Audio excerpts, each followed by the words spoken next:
오늘 하나님께서 우리에게 주신 은혜의 말씀은 로마서 1장 22절입니다. 함께 봉독합니다. 스스로 지혜있다 하나 어리석게 되어. 오늘 말씀의 제목은 어리석은 신앙생활입니다. 선포되는 말씀을 통해 하나님의 은혜를 경험하는 시간이 되기를 소망합니다. 여러분, 하나님을 인식하기 위해서는 바른 믿음을 가져야 해요. 그러니까 하나님에 대한 믿음과 사랑과 경외를 지녀야 참 하나님 지식에 도달할 수가 있어요. 그러니까 경건은 하나님을 사랑하는 마음과 하나님을 두려워하는 마음이 있어야 가능한 거예요. 그래서 경건은 다른 말로 사랑에서 나온 거룩한 두려움입니다. 그러니까 하나님의 공의와 선악간의 심판도 이 받아들이는 믿음이기도 해요. 그러나 말처럼 쉽지 않잖아요. 경건이 없는 곳에 하나님에 관한 지식도 없어요. 그 경건의 시작은 하나님께서 우리를 하나님 나라의 영원한 후사가 될 때까지 변호하고 통치하고 품어주신다는 것을 인정하는 겁니다. 여러분, 하나님에 대한 경외와 사랑은 하나님의 은혜를 체험할 때 일어나요. 여러분, 일상의 삶에서 하나님의 은혜를 체험합니까? 하나님의 은혜를 체험하지 못하기에 경건한 삶이 없는 거예요. 교회 안에 많은 이들이 경건한 삶을 살지 못하는 이유기도 합니다. 여러분, 하나님이 우리를 지배하는 수단이 은혜잖아요. 여러분은 일상의 삶에서 하나님의 은혜를 사모하십니까? 아니, 하나님의 은혜를 경험하십니까?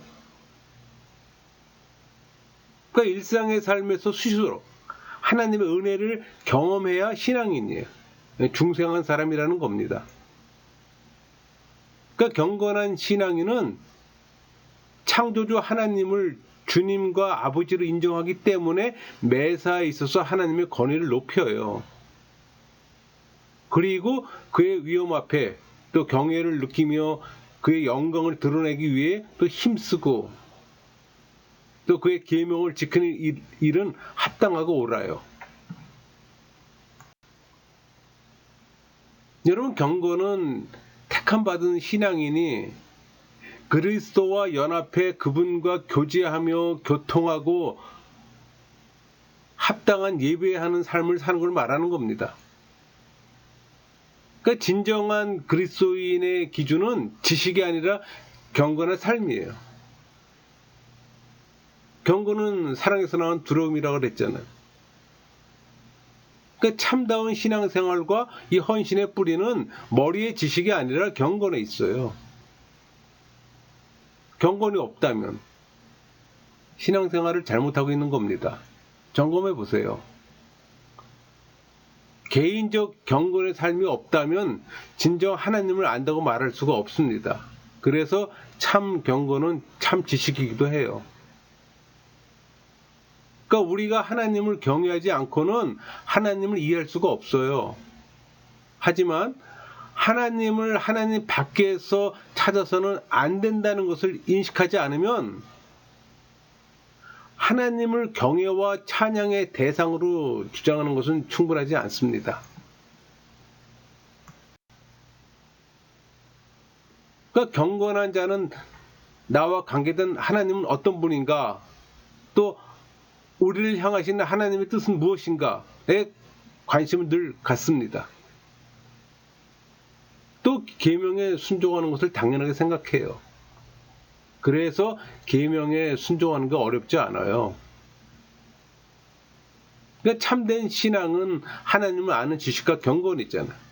또 경건의 열매는 참된 예배와 헌신이고, 그래서 영과 진리로 예배하는 겁니다. 우리 요한복음 4장 24절 말씀처럼 하나님의 영이시니 예배하는 자가 영과 진리로 예배할지니라. 매 예배 때마다 나오는 말씀이기도 합니다. 영과 진리로 예배한다는 말은 신앙인의 심령과 하나님을 아는 지식으로 예배함을 말하는 거예요. 불신자나 종교인이 하는 예배를 말하는 게 아니에요. 여러분, 세상 사람들은 행복을 원해요. 물질, 권력, 정력을 가질 때 행복하다고 말해요. 또 그러기 위해서는 두려움을 없어야 한다고 또 말하기도 합니다. 그러나 기독교는 달라요. 하나님에 대한 두려움을 가르치잖아요. 그러니까 세상과 상반되는 가르침이에요. 그러니까 하나님을 경외하도록 만드는 하나님에 대한 지식은 두 가지 측면이 있습니다. 창조자이신 하나님과 구속자 그리스도 안에서 우리를 받아들이는 그분이에요. 그러니까 이런 지식을 얻으면 그분을 두려워하고 또 존경하게 되고, 또 이것이 우리를 인도에 그분을 또 찾게 하며 따르게 합니다. 그러니까 자신이 상상해 그분을 생각하지 않고 그분의 존재를 있는 그대로 인식해요. 이런 과정에서 경건이 일어나는 거예요. 이것이 곧 종교의 시작, 즉 경건의 시작이라고 하고, 또 그분의 혜택을 통한 사랑이라고도 말할 수가 있는 겁니다. 이렇게 되면 결국 하나님에 대한 지식의 목적은 그분을 경건하게 만드는 데 있어요. 그것이 종착점이에요.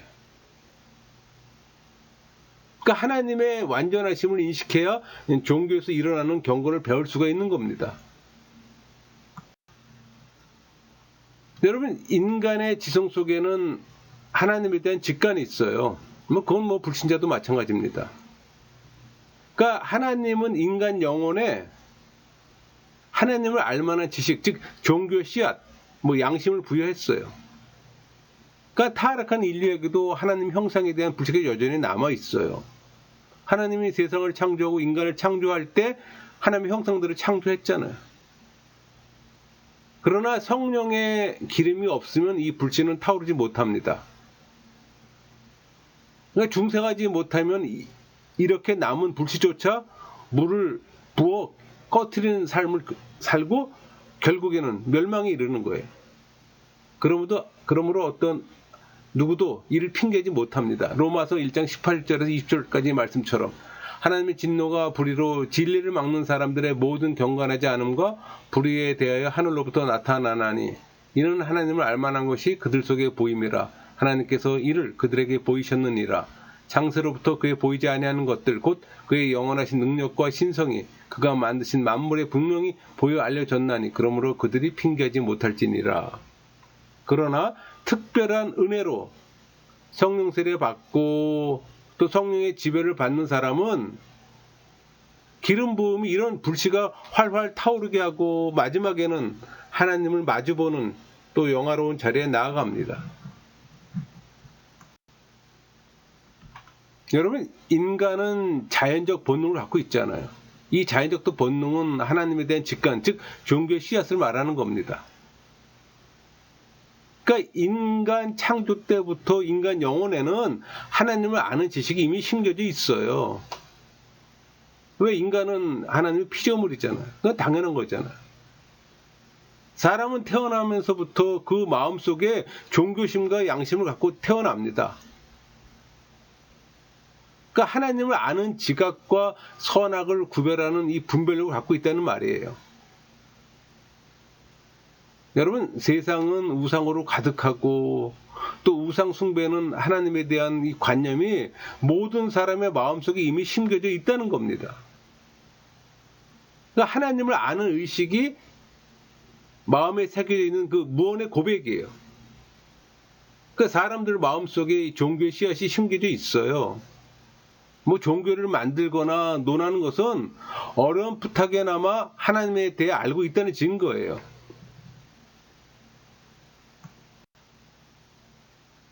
여러분, 세상에는 무신론을 주장하는 이들이 많잖아요. 그러나 진정한 의미에서 무신론자는 존재하지 않습니다. 무신론자일수록 그들의 양심은 불안을 떨며 병들고 있어요. 그래서 그 그릴루스는 종교 없이 사는 사람은 짐승보다 조금 더 나을 것이 없고 오히려 훨씬 더 못하게 될 것이라고 얘기했잖아요. 또 그들은 수많은 제약에 붙잡혀 끊임없는 혼란과 불안 속에 살아가게 될 것이라고 말합니다. 그러니까 사람이 짐승과 구별되는 것은 한 가지, 하나님을 바르게 아는 것뿐이에요. 그러니까 하나님에 대한 지식은 본래부터 이 인류가 간직하고 있었던 겁니다. 그러니까 사람들이 무엇인가를 두려워한다는 것은 인류에게 종교가 있었다는 것을 증명하는 거예요. 본인들은 인식하지 못하지만. 그래서 어떤 이는 이 정치적인 목적으로 종교를 만들어 대중들을 손쉽게 다스리려고 했다고 또 억지 주장하기도 해요. 하지만 그렇지 않고 신에 대한 지식은 선천적이기에 누구도 지을 수 없는 겁니다. 그러니까 인간은 종교심과 양심을 갖고 있잖아요. 또 신에 대한 이 지각과 선악을 구별할 수 있는 분별력을 갖고 있어요. 문제는 이 가진 것을 알지 못하고 분별하지 못할 뿐입니다. 그래서 분별력이 없는 사람이 갖는 종교심은 그릇된 방향으로 가는 거예요. 로마서 1장 22절 스스로 지혜 있다 하나 어리석게 되어. 인간의 지식은 무한한 것이 아닙니다. 그것은 이 피조물계를 넘어갈 수가 없어요. 그 이유는 그 지식은 피조물 권내에서 그 영역에 나가 보지 못하기 때문이에요. 그건 제한적이라는 얘기예요. 그뿐 아니라 그 지식은 죄로 인해 얻어졌어요.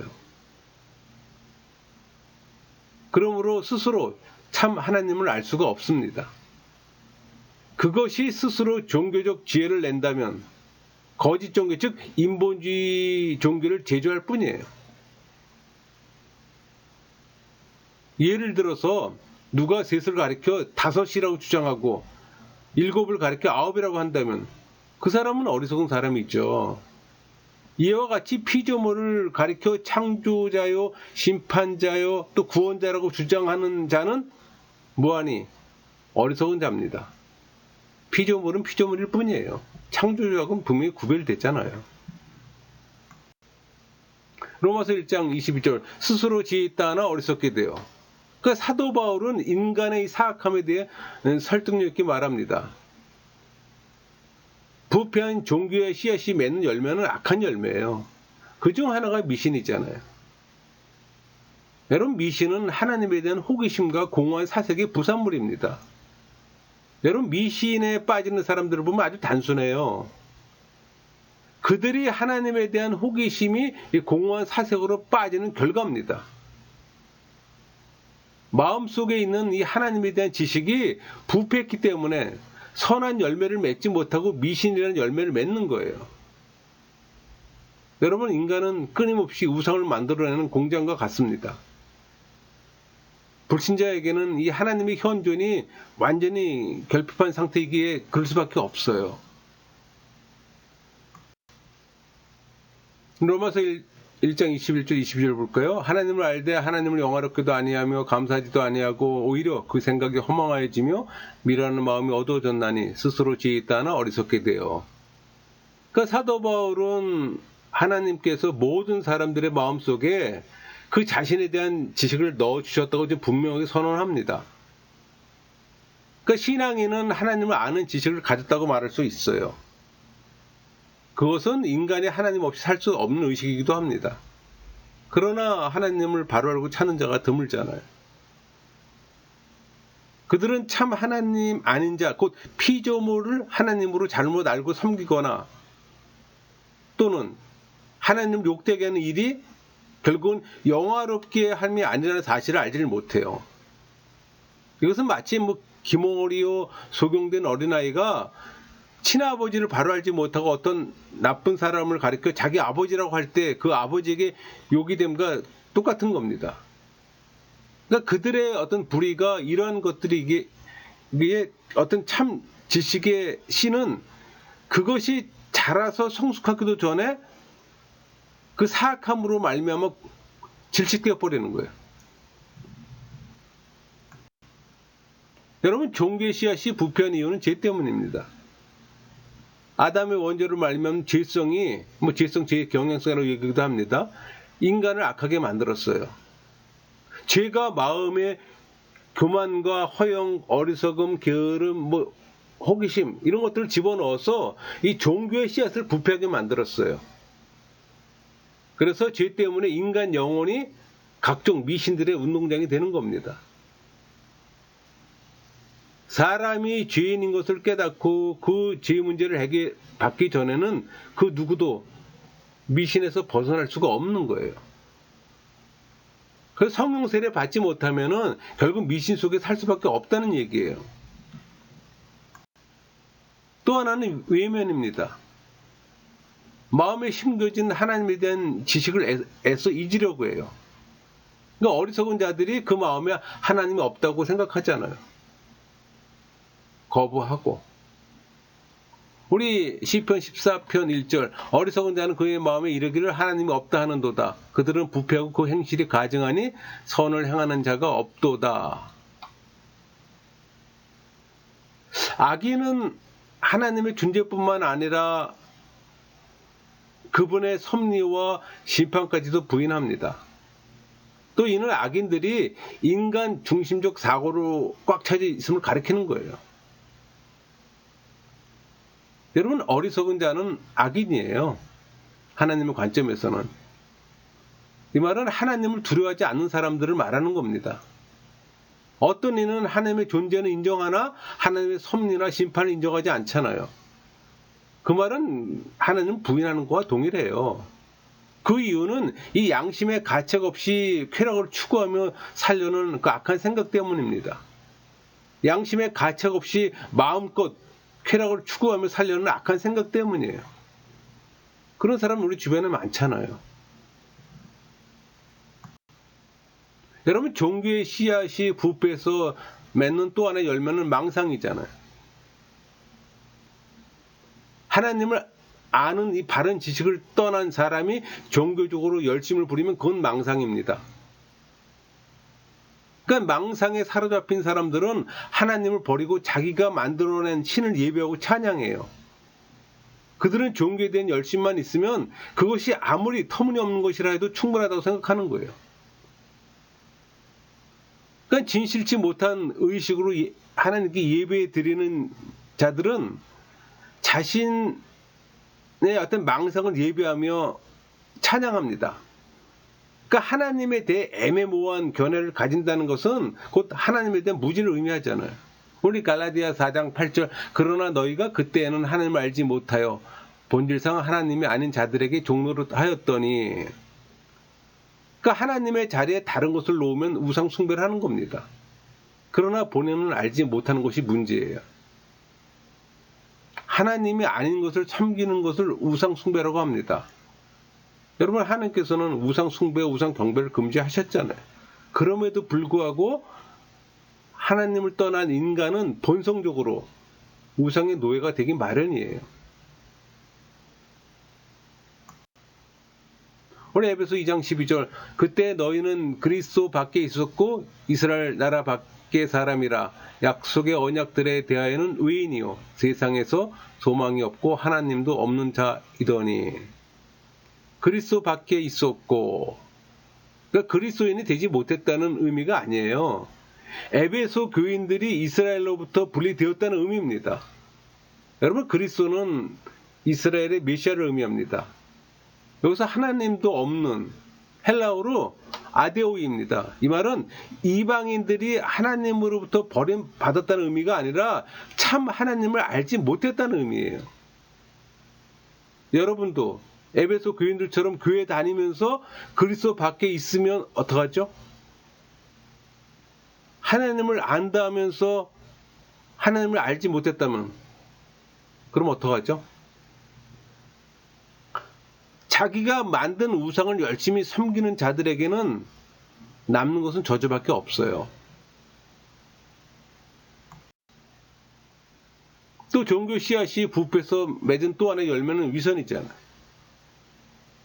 겉으로는 하나님을 잘 섬기는 척, 속으로는 하나님을 갈망하지 않아요. 그러니까 신앙과 삶이 조화를 이루지 못하는 사람들의 특징이 위선이잖아요. 교회에서는 순한 양인데 집에서는 폭군으로 변한 사람. 그러니까 신앙과 삶의 조화를 이루지 못하는 특징이 위선입니다. 그러니까 신앙생활이 의무일 뿐 위선자들이 하나님을 두려워하지만 사랑에서 나온 두려움이 아니에요. 하나님의 심판 때문에 생긴 노예적 두려움이에요. 교회 안에 이런 위선자들 많잖아요.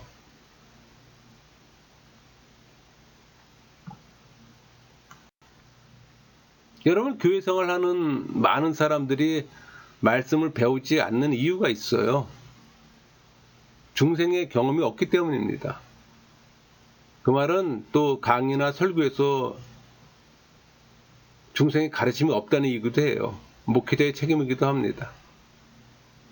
또 원죄로 말미암는 죄의 경향성의 심각성을 몰라요.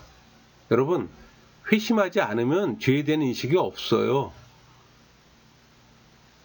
회심의 첫 관문이 죄를 인식하고 통해 자복하는 거기 때문에 그럽니다. 여러분, 교회 생활 하시면서 죄에 대해서 통해 자복한 경험이 있습니까? 한번 점검해 보세요. 또 인간 이해가 부족합니다. 죄에 대한 인식이 없으면 창조시 인간과 아담 이후에 타락한 인간의 구분을 못해요.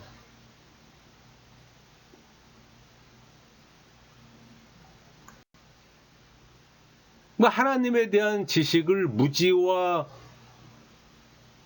악의로 어떻게 무의미하게 만들어버리고 또 참된 지식을 가지지 못하게 미신을 만드는 거예요. 여러분, 미신은 호기심이 많은 사람들이 그분을 의도적으로 인정하기 싫어서 스스로 고안해낸 겁니다. 그것으로 만족하고 또 그 안에서 가장된 평안을 누려요. 이것이 잘 드러난 것이 우상숭배, 우상경배잖아요. 그래서 하나님에 대한 무지로 인해 이 우상숭배에 이르게 되고 또 하나님에게서 멀어지고 자기는 아니라고 하죠. 우리 요한복음 4장 22절 너희는 알지 못하는 것을 예비하고 우리는 아는 것을 예비하노니 이는 구원이 유대인에게서 날미라. 예수님께서 알지 못하는 것을 예비한다고 말씀하셨습니다. 이 사실에서 우리는 많은 이들이 무익하며 잘못된 망상에 빠져 있다는 걸 알 수가 있어요. 그러니까 사마리아 사람들이 모세 오경만 믿고 다른 선지서들을 버렸기에 하나님을 공경하는 일에 있어서는 잘못된 것이 많았어요. 그러나 유대인들은 구약을 전부 가졌기에 진정한 종교를 받았어요. 이렇게 그들이 하나님의 계시를 받아 보수하였고 메시아도 그들 중에 나오실 것일 만큼 구원이 유대인에서 난다고 말씀하시게 된 겁니다.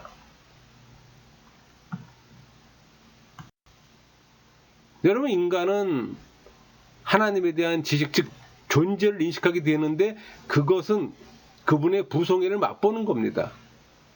그분의 부성애를 맛볼 때야 비로소 그분을 사랑하고 경배할 수 있고 자발적으로 하나님께 헌신하게 이르는 거예요. 여러분, 부성애란 개념은 아주 중요한 개념입니다. 우리 시편 62편 12절 주여 인자함은 주께 속하오니 주께서 각 사람이 행한 대로 갚으심이니이다. 부성애를 구약에서는 인자함으로 표현합니다. 우리 요한복음 15장 12절 내 계명은 곧 내가 너희를 사랑한 것 같이 너희도 서로 사랑하라 하는 이것이니라. 신약에서는 사랑이란 말로 표현하잖아요. 그러니까 사랑은 항상 부성애를 연상하면 이해하기 쉬워요. 이런 측면에서 예수님 제자들에게 기도를 가르치면서 하늘에 계신 우리 아버지라고 하셨던 겁니다.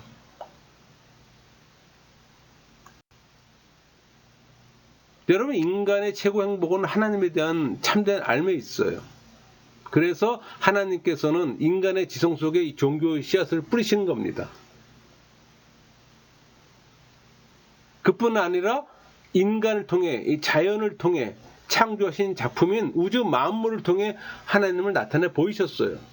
그런데 원죄로 말미암는 죄가 우리의 눈을 멀게 했잖아요. 그러니까 경건한 자들이 공경에 빠지거나 피해를 받고 중상모략에 빠질 때가 있어요. 또 악한 자들이 번성하고 높은 지위를 점유할 때 다른 세계가 있어요. 그러니까 불의는 처벌받을 것이고 의인은 보상받을 것임을 기억해야 합니다. 여러분, 하나님이 구속자여 복수하심을 기억하세요. 복수는 하나님께 맡기세요. 하나님은 창조세계뿐만 아니라 이 다스리는 섭리를 통해서도 당신을 계시해 주셨어요. 마음속에 창조자 하나님을 기억하는 자가 과연 몇 명이나 될까 하는 생각도 해봅니다. 하나님의 섭리에 의해 지배받는다고 여기기보다 우연히 일어나는 우연적인 결과라고 받아들이는 데 익숙하잖아요. 하나님의 능력은 그가 하신 사역에서 가장 명확하게 나타나는 거예요. 그러나 그 능력의 목적, 그 가치, 그리고 우리가 묵상해야 할 이유를 알게 되는 것은 오직 우리 자신을 낮추는 겁니다. 그러니까 하나님은 여러 가지 방법으로 우리 안에 당신의 생명, 지혜, 능력을 보이셨어요. 의, 선, 자비를 행사하셨다는 것을 깊이 묵상할 때 비로소 깨닫게 되는 거예요. 그래서 매일매일 말씀 묵상하는 게 필요합니다. 여러분 묵상하십니까? 그러니까 하나님을 이해하기 위해서는 자신 밖으로 나가야 합니다. 또 그분을 바로 알기 위해 자신의 내면으로 내려가는 것을 증오하는 자들은 용서받을 수가 없어요. 이것은 자기 점검을 의미하는 것으로서 하나님을 직면하는 동시에 자신의 어떤 죄성을 직면하게 됨을 의미합니다. 사람들은 우연을 좋아하지만 세상 만물은 엄연히 하나님 섭리로 다스려집니다. 여러분, 그리스도인들은 우연이라는 단어를 사용해서는 안 되는 거예요. 그러니까 하나님의 섭리란 지혜와 사랑으로 우주에서 발생되는 모든 일들을 돌보시고 이끄시는 하나님 통치를 말하는 거잖아요. 그러니까 하나님은 섭리를 통해 그분의 뜻을 성취하세요. 그분의 목적이 확실히 이루기 위해 하나님은 인간의 일들을 다스리며 또 만물의 자연 질서를 통해 역사하세요. 사람의 몸만큼 하나님의 창조와 섭리의 신비가 잘 드러나는 것도 없잖아요. 소우주와 같습니다. 인간의 몸을 조금만 묵상해도 하나님의 존재를 알 수가 있어요. 여러분, 인간만이 영혼을 갖고 있잖아요. 하나님께 기도하고 교제하는 것도 영혼의 존재인 인간만이 할 수 있는 특권입니다. 그 특권을 마음껏 누리세요. 하나님은 당신을 알리기 위해 먼저 우리 마음에 이 종교의 씨앗을 주셨어요. 그게 양심이잖아요. 또 우주 만물을 통해 인간의 역사를 통해 사람의 몸을 통해 당신을 계시하셨어요. 그러나 어떤 피조물도 하나님을 인격적으로 알지 못합니다. 세상은 아름답고 선한 일로 충만하지만 죄로 인해 시력을 빼앗긴 사람은 아무것도 볼 수가 없어요. 하나님의 형상을 받았기에 하나님을 알만한 지식을 얻는 겁니다. 그러나 사람도 스스로 하나님을 알지 못합니다. 피조물의 특성은 하나님을 의존하는 거예요. 그분이 알려주실 때만 알게 되는 겁니다. 우리 호세아 6장 3절, 그러므로 우리가 여호와를 알자, 힘써 여호와를 알자. 그의 나타나심은 새벽빛같이 어김없나니 비와 같이 땅을 적시는 늦은 비와 같이 우리에게 임하시리라 하니라. 우리는 여호와를 알고 싶어도 하나님이 알려주셔야만 알게 됩니다.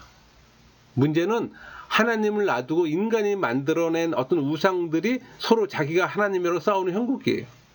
결론적으로 인간은 스스로 하나님을 아는 데 실패했어요. 성령이 보게 해주지 않으면 스스로는 하나님의 뜻을 볼 수 없게 된 겁니다. 그러니까 하나님은 여러 가지 방법으로 계시했지만 인간은 하나님을 아는 데 실패했어요. 그래서 성령 세례가 필수예요. 성령 세례를 받지 못하면 신학자라도 하나님을 제대로 알 수 없는 이유이기도 합니다. 우리 히브리서 11장 1절은 믿음은 바라는 것들의 실상이요 보이지 않는 것들의 증거니. 히브리서 기자가 이 세계를 보이지 않는 증거라고 우아하게 표현했던 이유가 있어요. 그것은 조화와 균형을 이루고 있는 이 세계야말로 일종의 거울입니다. 바로 이 거울로 볼 수 없는 하나님을 똑바로 볼 수 있기 때문에 믿음으로 말미암아 하나님의 내적 계시로 인해 조명을 받을 때야 비로소 그걸 볼 수가 있어요. 그래서 성령 세례 받지 않으면 성령의 조명을 받지 못하고 영적 세계는 물론 성령의 내적 음성을 들을 수가 없는 겁니다. 예수의 믿음을 선물 받은 자에게 주어진 특권이기도 해요. 우리 히브리서 11장 3절 믿음으로 모든 세계가 하나님의 말씀으로 지어질 우리가 아나니 보이는 것은 나타난 것으로 말미암아 된 것이 아니니라. 사도 바울이 여기서 말하고자 하는 것은 불가시적 신성이 나타나지만 하나님의 내적 계시로 인해 이 믿음으로 조명되지 않는 한 우리는 그것을 보지 못한다는 겁니다. 로마서 1장 19절 이는 하나님을 알만한 것이 그들 속에 보임이라 하나님께서 이를 그들에게 보이셨느니라. 그러니까 하나님에 대해 알려진 것이 세상 창조에 명백히 보여졌다고 말하는 거예요. 여기서 바울은 그런 현현을 인간의 통찰력으로 이해할 수 있다고 생각하지는 않았어요. 오히려 인간으로서는 변명할 수 없을 뿐 그 이상 아무것도 아님을 보여주셨어요. 그러니까 하나님으로부터 오는 내적 계시로 인해 이 믿음으로 말미암아 계몽될 때까지 그것을 우리 눈으로 볼 수가 없어요. 그럼에도 불구하고 인간은 우상으로 설득하거나 심령에 변화를 줄 수 있다고 부단히 지금 노력하잖아요. 어리석어요. 우리 몸을 통해 계시하는 하나님, 우리 역사 속에 나타난 하나님, 우주 만물에 보여준 창조주 하나님, 마음에 심겨진 종교의 씨앗을 말하는 겁니다. 그러나 우리가 하나님의 본질을 알 수가 없어요. 하지만 눈을 뜨자마자 하나님의 영광을 봅니다. 하나님의 본질에 관해서는 따지기보다 오히려 경배하는 겁니다.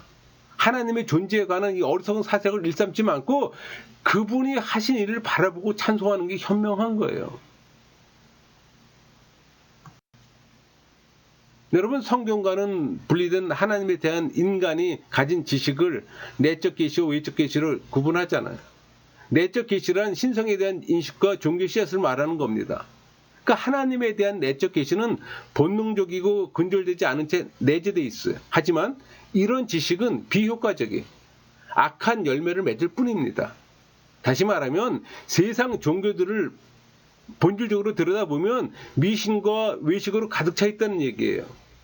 외적 계시의 수단은 인간 심령의 부패로 인해 비효과적일 수밖에 없어요.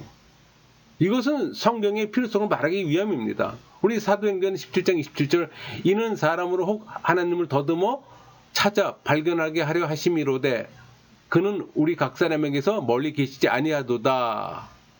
사도 바울은 하나님은 우리 안에 거하시기 때문에 그를 멀리서 찾아서는 안 된다고 말하는 겁니다.